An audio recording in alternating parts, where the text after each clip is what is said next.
आज हम गिनती की पुस्तक के दूसरे भाग का अध्ययन करेंगे।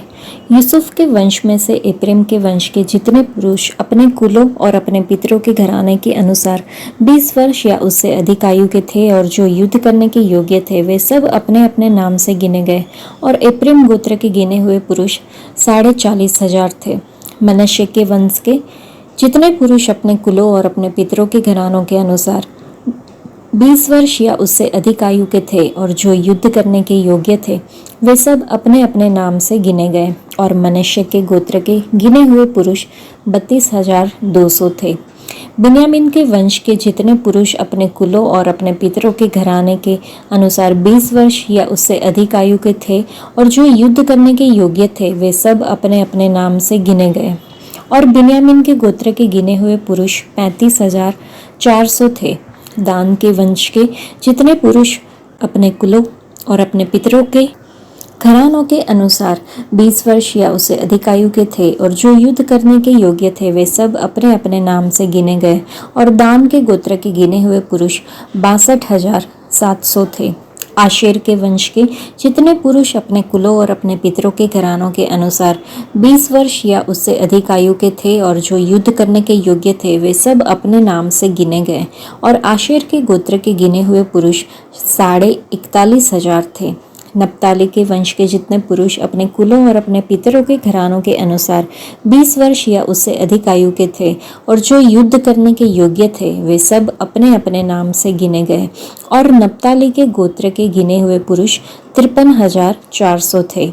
इस प्रकार मूसा और हारून और इस्राएल के 12 प्रधानों ने, जो अपने अपने पितरों के घराने के प्रधान थे, उन सबों को गिन लिया और उनकी गिनती यही थी। इसलिए जितने इस्राएली 20 वर्ष या उससे अधिक आयु के होने के कारण युद्ध करने के योग्य थे, वे अपने पितरों के घराने के अनुसार गिने गए। और वे सब गिने हुए पुरुष मिलाकर 6,03,550 थे। इनमें लेवीय अपने पितरों के गोत्र के अनुसार नहीं गिने गए, क्योंकि यहोवा ने मूसा से कहा था, लेवीय गोत्र की गिनती इस्राएलियों के संग न करना, परंतु तू लेवियों को साक्षी के तंबू पर और उसके कुल सामान पर, अर्थात जो कुछ उससे संबंध रखता है, उस पर अधिकारी नियुक्त करना और कुल सामान सहित निवास को वे ही उठाया करें और वे ही उसमें सेवा टहल भी किया करें और तंबू के आसपास वे ही अपने डेरे डाला करें। और जब जब निवास को आगे ले जाना हो, तब तब लेवीय उसको गिरा दे, और जब जब निवास को खड़ा करना हो, तब तब लेवीय उसको खड़ा किया करे। और यदि कोई दूसरा समीप आए तो वह मार डाला जाए। इस्राएली अपना अपना डेरा अपनी अपनी छावनी में और अपने अपने झंडे के पास खड़ा किया करे, पर लेवीय अपने डेरे साक्षी के तंबू ही के चारों ओर खड़े किया करे। कहीं ऐसा ना हो कि इस्राएलियों की मंडली पर मेरा कोप भड़के। और लेवीय साक्षी के तंबू की रक्षा किया करे। जो आज्ञाएं यहोवा ने मूसा को दी थी, इस्राएलियों ने उन्हीं के अनुसार किया। इस भाग में हमने देखा कि उनकी संख्या 6,03,550 हो गई थी। शुरुआत में केवल 70 इस्राएली मिस्र गए थे, लेकिन 430 वर्षों तक युद्ध में जाने में सक्षम 20 वर्ष से अधिक उम्र के पुरुषों की संख्या 6,03,550 हो गई थी।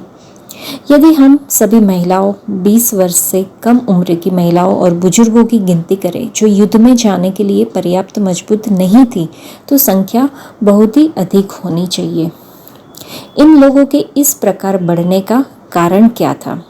परमेश्वर का इब्राहिम से किया गया वादा, जो परमेश्वर ने पूरा किया, वो हम यहाँ पे देख सकते हैं।